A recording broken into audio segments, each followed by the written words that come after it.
ng ating mga balita. 500 manok ipinamahagi sa magsasaka sa bayan ng Santa Cruz. COVID-19 update sa Marinduque. Alamin. Comelec, pinakikilos laban sa premature campaigning. Hindi bakunado, pinahahanap ni Duterte. Lalaki sa Romblon, patay matapos mabaril ng tinaganyang pulis. Queen Elizabeth, balik trabaho matapos ang ilang araw sa pagamutan. Paris Olympics, sunod na puntirya ni Carlos Yulo. Chris Aquino, engaged na kay dating DILG Secretary Sarmiento. Pangalawang batch ng mga bagong bago ng MRT-7 na install na. Update sa lagay ng panahon sa Marinduque. Alamin.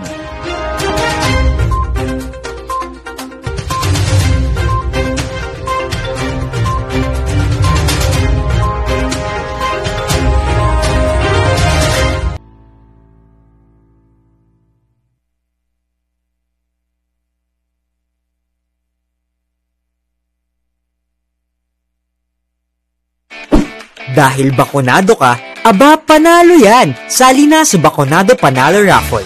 3 million worth of cash prizes ang ipamimigay. Basta't bakunado ng COVID-19 vaccine, may chance kang manalo ng 1 million pesos sa grand draw at isa sa 100 winners sa monthly draw. How to join Bakunado Panalo? Step 1. Register for free. Text ResBacunaReg, space name, /age, /address at isend sa 8933. Step 2. I-text ang vaccine details.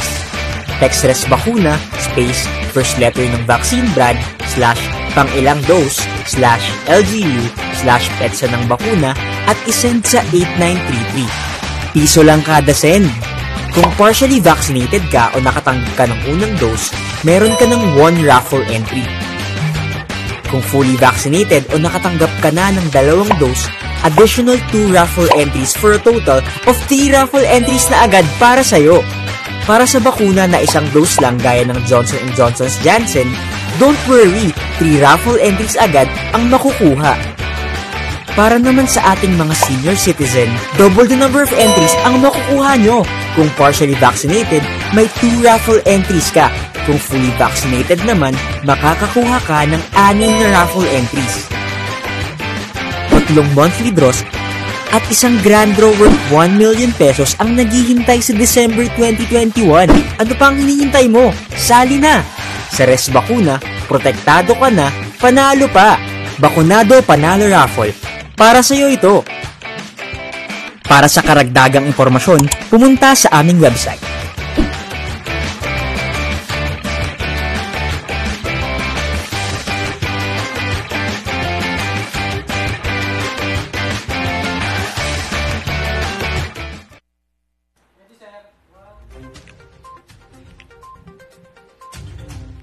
Magandang hapon, Luzon, Visayas at Mindanao, Metro at Mega Manila, lalawigan ng Marinduque, Bayan ng Buwak, Buena Vista, Gasan, Mugpog, Torrijos at Santa Cruz.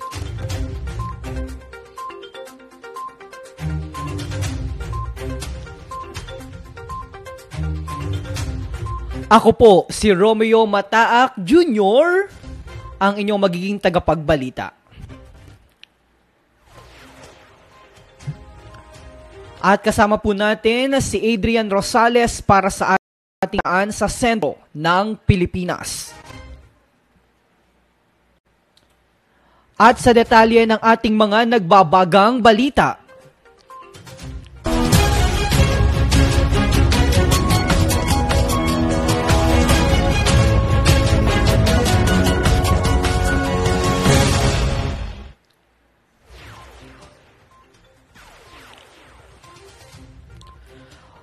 Para sa ating balitang panlalawigan, umabot sa 500 manok ang ipinamahagi sa mga benepisyaryo mula sa Pantayin Farmers Association sa ilalim ng Livestock Multiplier Program na inilunsad ng Municipal Agriculture Office katuwang ang lokal na pamahalaan ng bayan ng Santa Cruz.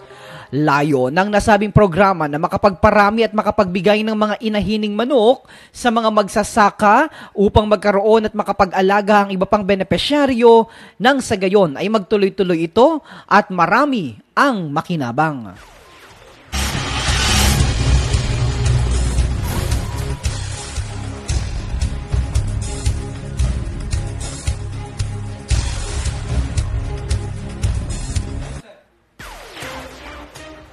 Samantala, wala namang nadagdag na bagong kaso ng COVID-19 sa ating lalawigan. Ito ay sa pinakahuling monitoring ng Provincial Health Office na may date na October 26, 2021. Sa ngayon, mayroong aabot na 157 na COVID-19 active cases sa ating lalawigan. 8 dito ay mula sa Santa Cruz, 17 sa Torrijos, 58 sa Buwak, 16 sa Mugpog, 40 sa Gasan, at 18 sa Buena Vista. Merong 3,153 na gumaling mula sa kabuuang 3,467 na tinamaan ng sakit. Isa naman na italang namatay ngayong araw mula sa kabuuang 157 na nasawi sa ating lalawigan.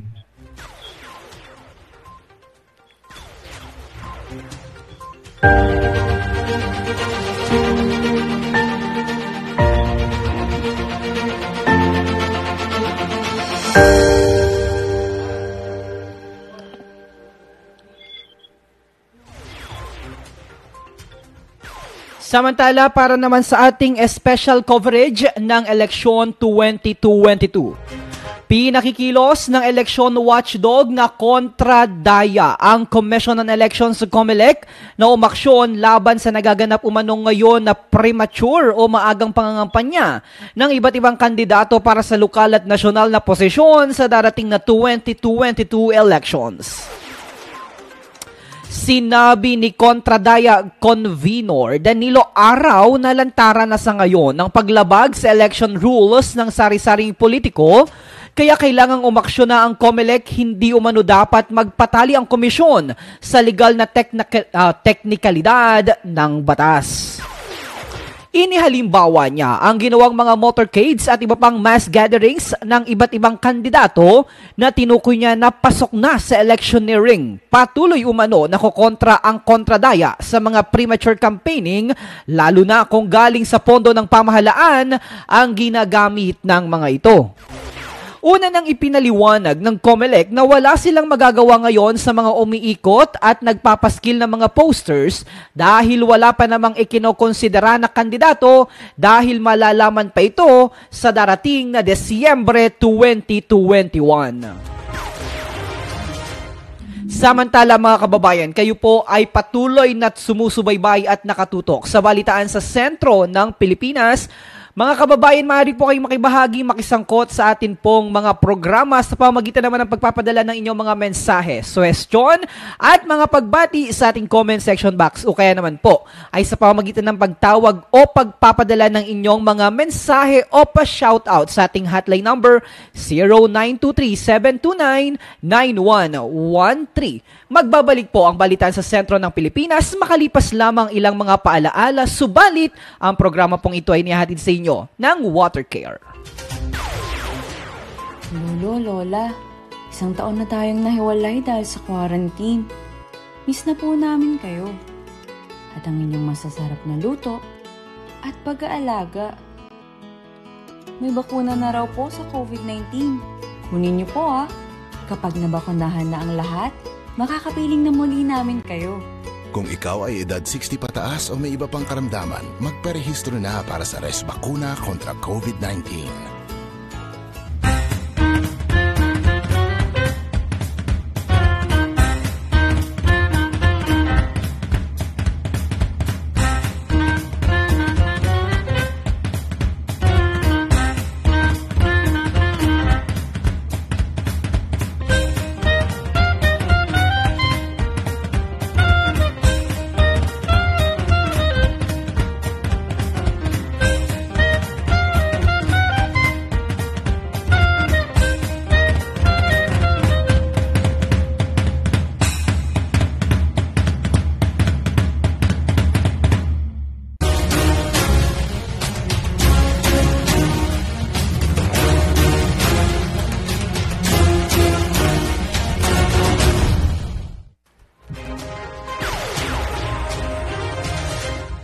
Samantala mga kababayan, dumako naman po tayo sa ating balitang pangnasyonal.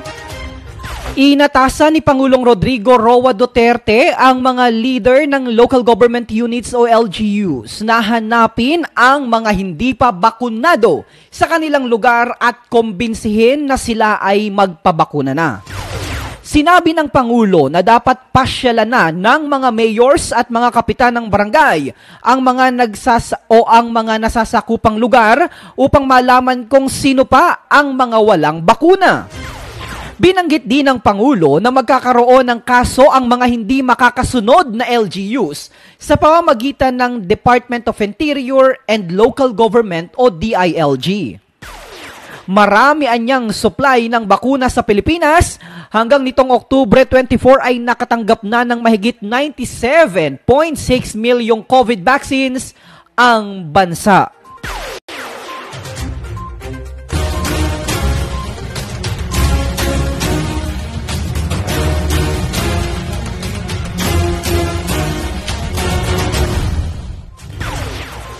Nakuha naman natin ang balitang pangrehiyon.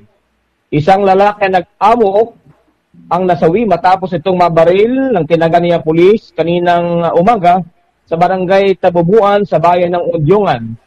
Kinilala ang nag-amok na si Erdel Fernando Dalisay, 41 anyos, habang ang pulis namang tinaga nito ay kinilalang si Police Executive Master Sergeant Eugene Cipriano ng Udyungan Municipal Station.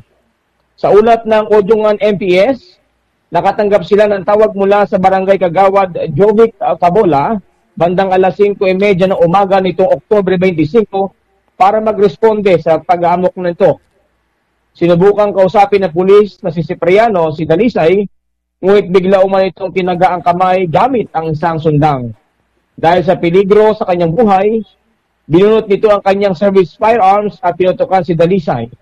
Sinubukan pang isugod sa ospital si Dalisay, ngunit binawian rin ito ng buhay. Karagdagang balita po ay ayon po sa ilang mga kamag-anak ni Dalisay at sa kapulisan ay nakaranas umano ng depression si Dalisay bago pa man mangyari ang insidente.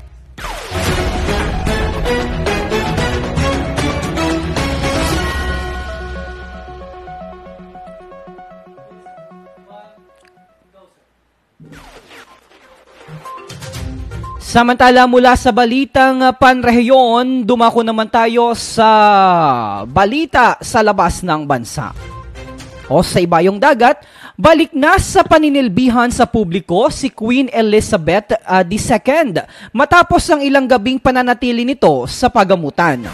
Ayon sa Buckingham Palace na agad itong nagsagawa ng video call sa mga incoming ambassadors ng South Korea at Switzerland. May basto na rin ito na umaalalay habang naglalakad. Huling public events nito ay noong Oktubre 19 sa Windsor Castle para sa mga Global Investment Summit. Magugunitang pinayuhan siya ng kanyang doktor na mamahinga ng ilang araw kaya nakansela ang ilang mga public events ng reyna ng Great Britain. Samantala mga kababayan, kayo po ay patuloy at tuloy-tuloy pa rin nakasubaybay sa atin pong balitaan sa sentro ng Pilipinas. Kung mayroon po kayong mga pagbati, i-komento lamang po yan sa ating comment section box o ipadala sa ating hotline number 0923-729-9113. Bagyan po muna natin, pasadahan natin ang ilang mga kababayan na nakatutok po ngayon dito sa ating balitaan sa sentro ng Pilipinas. Nandyan at nagpaabot ng mga pagbati si Tita Susan Nase at si Tito Nelson Nase na dumakuyo pa sa bahay kahapon ng hapon dang lamang at hindi po kami nagpang-abot. Samantala kanina rin sa aking pagbibiyahe ay nakita ko po ang grupo ni Governor dyan po sa Barangay Malibago, Torrijos, Marinduque at namahagi sila ng ilang mga ayuda sa atin pong mga kababayan dyan naman sa Barangay Malibago. Mga kababayan, magbabalik po ang balitaan sa sentro ng Pilipinas. Makalipas lamang po ang mga mahalagang update at paalala mula naman po sa ating Department of Health. Sino ang unang makakapagpabakuna? Dahil kailangan nating masiguradong patuloy na makakapagtrabaho ang ating health system para maalagaan tayo, ang mga medical frontliners ang unang makakatanggap ng bakuna. Susunod dito ay mga eligible na senior citizens dahil sila ay nasa greatest risk ng severe infection o kamatayan. Alam natin ito dahil sa ating lokal na datos na mas mapanganib ang COVID-19 sa mga matatanda. Ang pagkakasunod-sunod na kung sino ang unang makakatanggap ng bakuna ay natukoy sa tulong ng mga eksperto. Tara, sa Vida Vacunation!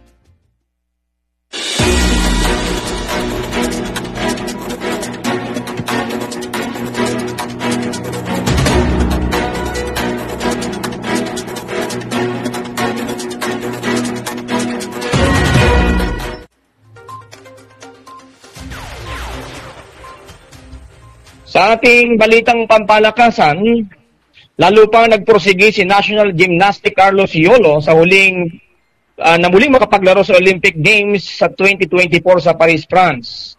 Ito ay dahil sa kanyang pag-angkin sa gold medal sa men's vault at silver medal sa parallel bars sa natapos lamang na 50th FIG Artistic Gymnastic World Championship sa Kitachiyusho, Japan. Kumulekta si Yolo ng total score na 14.916 mula sa kanyang 14.00 sa first vault at 15.033 sa second vault para angkinin ang gintong medalya laban sa 7 pang partisipante. Minalas naman siyang makakamit ng ikalawang niyang gold medal sa torneo nang makontento sa silver parallel bars sa average sa score na 15.300 mula sa 8.900 na execution at 6.400 sa difficulty. Hindi rin niya naidepensa ang corona sa floor exercise nang tumapos ang 5th place mula sa nasabing World Championship sa Kitashosho. Malaking kompetisyon pa ang sasalihan ni Yolo sa susunod na taon, kagaya ng Southeast Asia Games sa Hanoi, Vietnam sa Mayo, at Asian Games sa Hangzhou, China sa Setyembre.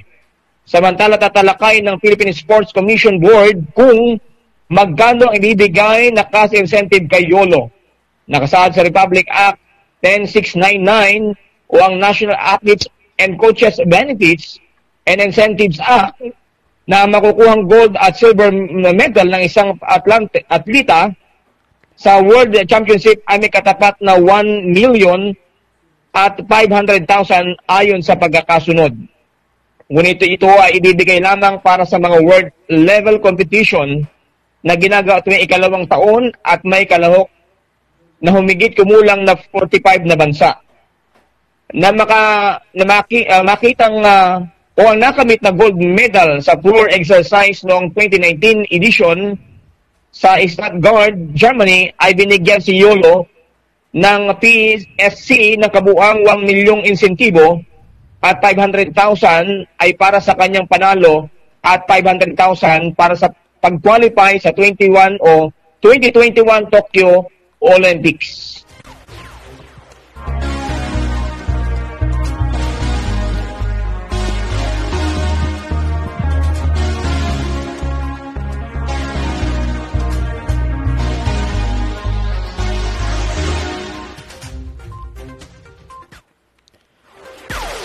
Samantala, masayang ibinahagi ng aktres na si Kris Aquino ang tunay na relasyon nila ni dating Department of Interior and Local Government Secretary Mel Sarmiento.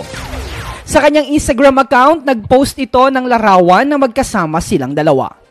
May caption ito na handa na ang TV host actress na maging Mrs. Sarmiento na nangangahulugan na engaged na ang dalawa. Pinasalamatan din ito ang pumanaw na kapatid na si dating Pangulong Benigno Simeon Aquino III dahil kung hindi sa kanya ay hindi nila makikilala ang isa't isa.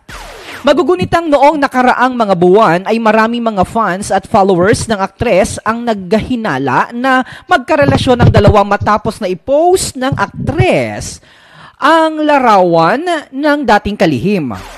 Bago naging kalihim ng DILG si Sarmiento ay naging congressman siya ng Western Samar mula 2010 hanggang 2015. Taong 2005 nang ikinasalang aktres sa basketballistang si James Yap at isinilang si Bimbi matapos ang 2 taon. Pagsapit naman ng 2010 ay naghiwalay na sila at ipinawalang bisa ang kanilang kasal taong 2012.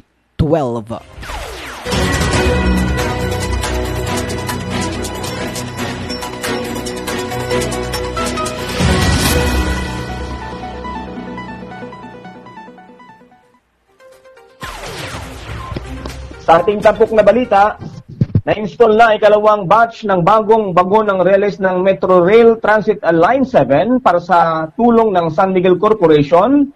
At ayon nga kay San Miguel Corporation President Ramon Ang, nakatakdang tumanggap at maglagay ang San Miguel Corporation ng dagdag pang 6 na unit na bubuo sa 36 train sets bago matapos ang taong ito. Kasunod ng target umano ay maging operational ang MRT 7 sa pagkatapos ng taong 2022. Inilagay ang mga nasabing bagon sa mga release ng MRT 7 sa pagitan ng University Avenue at Tandang Sora sa lungsod ng Quezon City o sa lungsod ng Quezon, kapareho sa 2 train sets na nauna nang dumating sa bansa noong buwan ng Setyembre. Magkakaroon ng 14 na istasyon ng MRT 7 kung saan target ito mapaikli ang oras ng biyahe mula sa Quezon City hanggang sa Bulacan sa loob lamang ng 35 minuto. Inaasahan naman na abot sa 300 na mga pasahero ang maaaring ma-accommodate ng MRT 7 kada araw na may maximum projection na 850,000 na mga pasahero sa ika-12 taon ng operasyon nito. Samantala, sinabi naman ni Ang na hindi nila inaasahan na agad-agad na makakamit ang ganitong kataas na bilang ng pasahero dahil sa kasalukuyan ang pagpapatupad ng social distancing at limited capacity para sa mga publikong transportasyon bilang pagtugon na rin sa pag-iingat sa panganib ng COVID-19. Samantala, siniguro naman ng San Miguel Corporation na bagamat hindi nila inaasahan na agara makakamit ang ganito kataas na bilang ng pasahero dahil nga sa kasalukuyang pagpapatupad ng safety protocols bilang pag-iingat sa panganib dala ng COVID-19 virus, ay magpapatuloy pa rin ang mabilis at ligtas na biyahe ng MRT 7 mula QC hanggang Bulacan.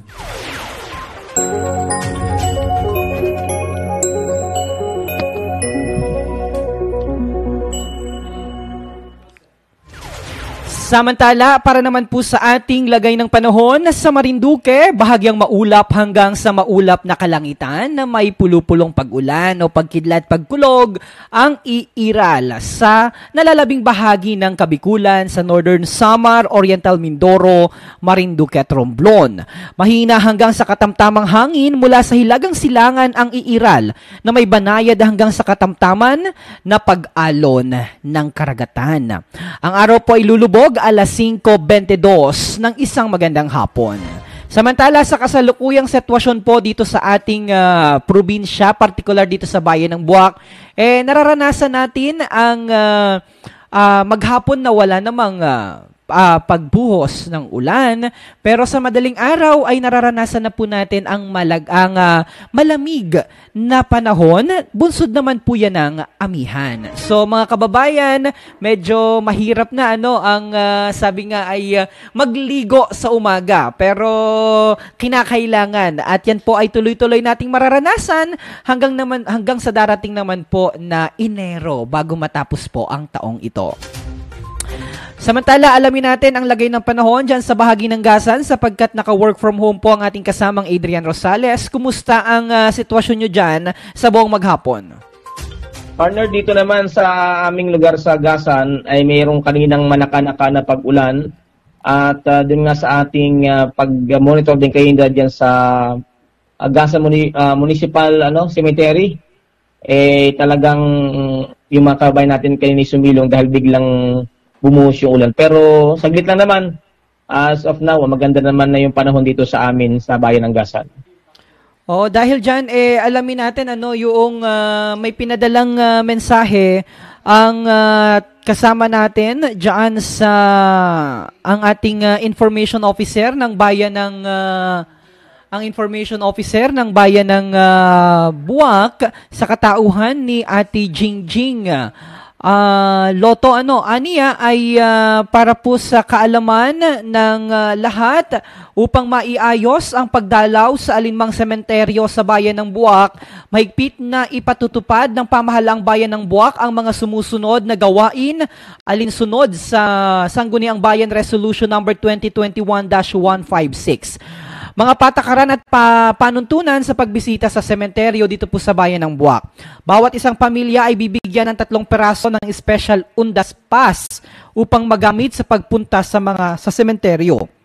Tandaan na ang inyong undas pass ay mayroong QR code kung kaya't ito ay isang beses lamang na pwedeng gamitin at ipinagbabawal ang pagpa-photocopy o pag-xerox copy nito. Mahigpit na ipatutupad ang physical distancing at pagsusuot ng face mask habang nasa loob ng mga kampusanto. Ipagbabawal na makapasok sa loob ng sementeryo ang mga kabataang edad 18 pababa at mga senior citizen edad 60 na po pataas. Asang-ayon na rin sa mga alituntunin na ipinatutupad ng Local Interagency Task Force o IATF. Ang pagpasok at paglabas o ang entry at exit points ay sa Barangay Santo lamang at pansamantalang isasara ang daan sa Barangay Mercado upang maging maayos ang pagtatala ng mga taong papasok sa loob ng sementeryo. Ang pagbisita ay simula alas 6 ng umaga hanggang alas 5 ng hapon. Hindi pinahintulutan ang pagdalaw lagpas sa itinakdang oras.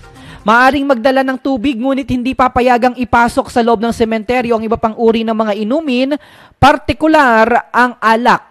Pinapayuhan din ang lahat na siguraduhin ang kalinisan sa loob ng sementeryo upang maging maayos ito para sa pagbisita ng lahat. Papayagan ang limitadong bilang ng mga nagtitinda ng bulaklak, kandila at tubig. Para sa detalye, hinggil dito maaring makipag-ugnayan sa Buwak Market Office. Ang Municipal Health Office ay magsasagawa ng pagbabakuna para sa COVID-19 sa loob ng sementeryo kung sakaling mayroong mga residenteng nais magpabakuna. Maaring dalhin ang vaccination card para sa pagtatala ng mga tatanggap ng second dose vaccination. Ipagbabawal din ang pagsasagawa ng konstruksyon sa loob ng sementeryo simula October 23 hanggang November 5. Papayagan naman ang konstruksyon para sa mga maglilibing ng yumaong kamag-anak sa naturang panahon, samantala ang maaari lamang na sumama sa libing ng yumao ay ang kanyang malapit na kamag-anak, asawa, anak at kapatid. Ipinagbabawal ang pagdadala ng mga alagang hayop tulad ng aso, pusa at iba pang katulad nito. Ang mga dadalaw mula sa mga kalapit bayan ay pahintulutang bumisita sa araw na nakatakda at dapat mayroong approved intermunicipal pass mula sa kanilang bayan na pinanggalingan. So yaan ang pabatid mula po sa ating Buwak Information and Culture Tourism Desk sa pangunguna naman po ng ating Mayor Army de la Cruz Carrion at sa ating Information Officer na si Ate Jingjing Loto. Samantala mga kababayan, narito po ang mga itinakdang araw ng pagbisita sa Buwak Public at Catholic Cemetery para sa Undas 2021. Alinsunod pa rin po ito sa SB Resolution number 2021-166 at Executive Order number 2021-137. October 28, 2021, araw po ng Huwebes, mga residente mula sa distrito ng Ilaya 4, Tumagabok, Sabong at Tambunan. October 29, 2021, araw ng Biyernes, sarado po ang sementeryo hanggang November 2, 2021, sarado po ang mga kampusanto. Sa November 3, 2021, maaaring bumisita ang mga residente ng distrito ng Sisay 2, Balaring, Kaganhaw, Amingon at Bunganay. Sa November 4, 2021, araw po ng Huwebes, ang mga residente ng distrito ng Seaside 2, ang Kawi, Tugos at Duyay ang maaaring bumisita sa sementeryo. Sa November 5, 2021, araw po ng Biyernes, para naman sa mga magmumula sa ibang bayan, kagaya po ng Gasan, Buena Vista, Mugpog, Santa Cruz at Torrijos, pero kinakailangan nyo pong kumuha ng intermunicipal pass from your respective local government unit. Sa November 6, 2021, araw po ng Sabado, mga residente ng distrito ng Seaside 1, kagaya po ng Santol, Bangbangalon, Laylay at Ihatob. Yan mga kababayan, at balik tayo sa balitang COVID-19. Napag-alaman po natin sa ginawa po nating pagpupulong kahapon sa pagdalo po natin ng pagpupulong na ipinatawag po ng ating mahal na Gobernador Presbytero Velasco Jr. Napakarami pa po nating mga kababayan ang hindi po nagpapabakuna at napakarami po natin na mga bakuna pa na hindi na ituturok. Kaya naman inaanyayahan at pinapayuhan po kayo, inuobliga na magpabakuna na mga kababayan dahil sabi nga po ng ating Presidente Duterte ay inaatasan ang lahat ng mga alkalde at mga barangay captain na kumbinsihin nyo po ang inyo pong mga kababayan na nasasakupan sapagkat magkakaroon po, may karampatang kaso ang atin pong mga local chief executive at mga barangay captain kung hindi po ninyo na makumbinsi ang ating mga kababayan na magpabakuna na napakarami po nating mga bakuna ngayon sa lalawigan at ito po ay kailangan ng maibigay o maiturok para naman sa ating mga kababayan. At the same time, para po sa kabatiran ng lahat ng ating mga kababayan, maglalabas po ng panibagong executive order ang ating Gobernador Presbytero Velasco Jr. hinggil naman po sa community restriction sa lalawigan. Inaasahan po na ibababa mula General Community Quarantine to MGCQ, Modified General Community Quarantine o Alert Level 2 ang atin pong lalawigan sa darating na November 1, 2021. Kasabay po niyan ay magkakaroon din po ng ilang mga pagbabago sa mga dadalo o pupunta o bibisita sa mga establishmento kagaya po ng mga restaurant. Ibig sabihin, yun pwede lamang pong makapasok sa atin pong mga restaurant o mga establishmento ay mga fully vaccinated individual. Kaya naman ngayon pa lamang po mga kababayan, kayo po dapat ay magpabakuna na. Kung gusto nyo pong bumisita o pumunta sa isang business establishment, sa isang restaurant, ang mga aalaw lamang po na mag-dine-in, ayun pong mga fully vaccinated o nakakompleto na ng bakuna kontra COVID-19. Asahan po na maglalabas ng panibagong executive order ang ating mahal na gobernador sa mga susunod na mga araw. Gayun din po, may ilan din pong mga benepisyo na makukuha kung ikaw po ay fully vaccinated individual. Lalong-lalo na po yung lalabas ng probinsya at babalik ng lalawigan dahil may kailangan gawin sa labas ng lalawigan. Meron pong ilalabas na executive order o alituntunin o guidelines para po dyan. Ibig sabihin, sa loob ng, I understand, base dun sa meeting namin kahapon, 4 na araw, ito po'y maliban na lamang kung magkakaroon ng pagbabago. 4 na araw kung kayo po'y lalabas ng Marinduque, may gagawin sa labas ng Marinduque dyan sa Lucena o sa Metro Manila. 4 days papayagan po kayo na makabalik sa Marinduque na hindi na po kinakailangan na mag-RT-PCR o antigen test provided na ikaw po ay fully vaccinated na. Pero kung hindi po kayo fully vaccinated, required pa rin po kayo na mag-undergo ng mga necessary requirements. So, importante ho mga kababayan na magpabakuna po kayo para naman ma-avail nyo po yung mga benepisyo nito hindi lamang sa inyong morso, lalo't higit sa atin pong mga pangangalaga sa atin pong kalusugan.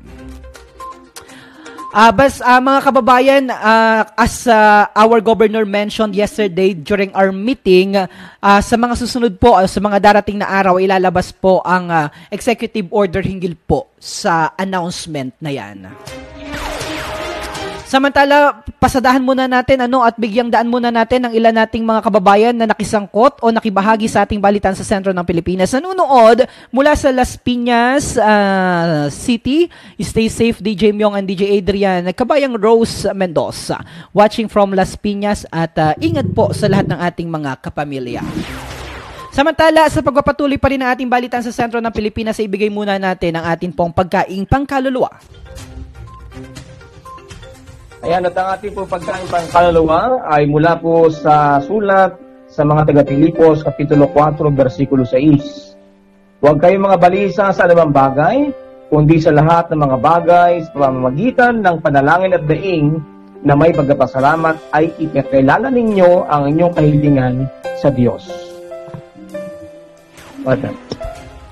Alright, at yan po ang ating mga balitang nakalap ng pinagsanib na puwersa ng Philippine Information Agency, Marinduque at ng Marinduque News Network.